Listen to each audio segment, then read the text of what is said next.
dans ce bouquin, Misère du désir, il y a une cohérence qui n'est pas évidente au début, c'est de passer notamment de la critique, je vais dire du string, à une certaine réflexion sur le voile. Et c'est vrai que c'est symbolique, la lutte du string et du voile.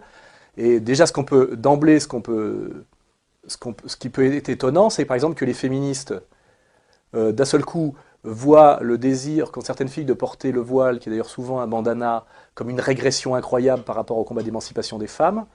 Et l'alternative tout le temps, c'est le string, lui, ce serait la femme affichant la liberté de son désir.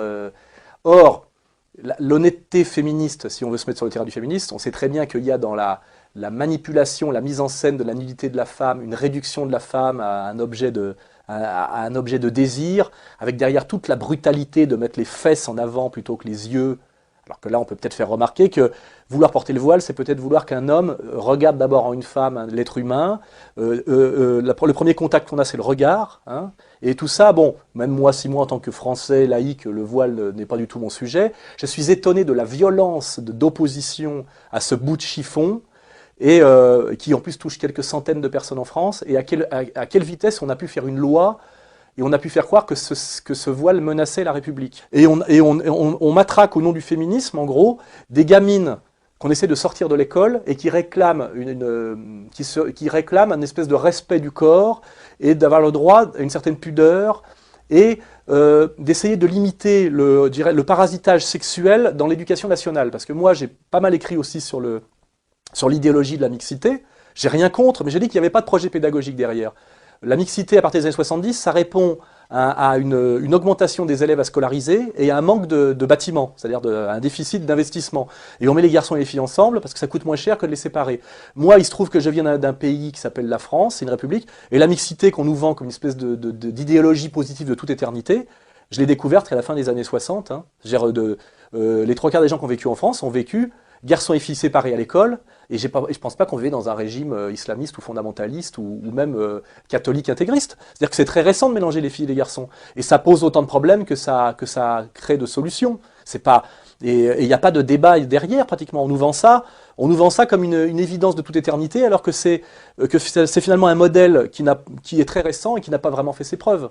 Comment a-t-on pu en France s'acharner sur cette histoire du voile qui est statistiquement minoritaire et qu'on aurait pu gérer de manière beaucoup plus cool?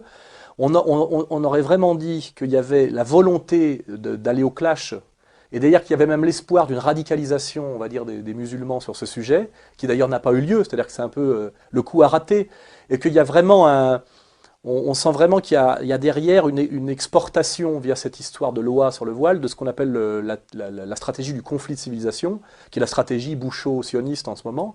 Et on peut être heureux que grâce à la sagesse des musulmans, que cette stratégie est ratée. Parce que finalement, quelle a été la parole, le commentaire officiel on va dire des gens qui défendaient le voile, ben c'est finalement, nous nous soumettrons à la loi de la République, bien que nous pensions que cette loi soit inique et contre-productive.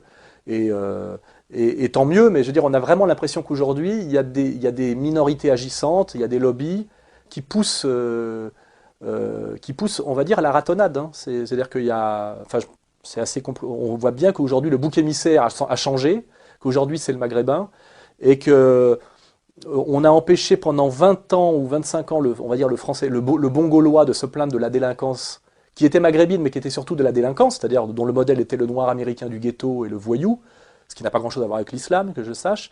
Et aujourd'hui, on lui dit maintenant, vous pouvez y aller, on est passé de touche pas à mon pote à vas-y mon pote, tu peux y aller, tu vois. Et c'est les mêmes qui nous ont interdit de nous plaindre des délinquants sous prétexte qu'ils étaient maghrébins, ce qui était très ambigu, comme s'il y avait un lien direct entre Maghreb et délinquance. Hein, et que les pauvres, malheureusement, c'était une fatalité sociologico-historique qui deviennent délinquants, et donc on ne pouvait pas leur reprocher, c'était très ambigu, hein, qui a été le discours sur le rap pendant 20 ans, et on est passé de ça à maintenant, il faut cogner l'islamo-violeur, quoi. Hein, et c'est les mêmes qui nous ont interdit de nous plaindre du délinquant, qui nous disent aujourd'hui que c'est devenu un islamo-violeur, à savoir, en gros, le PS. Hein, on est passé de touche pas à mon pote à ni pute ni soumise. C'est les mêmes derrière. Donc la question que je me pose dans le livre, c'est pourquoi est-on passé si vite d'une communication qui s'est inversée à 180 degrés? D'ailleurs, je vous pose la question.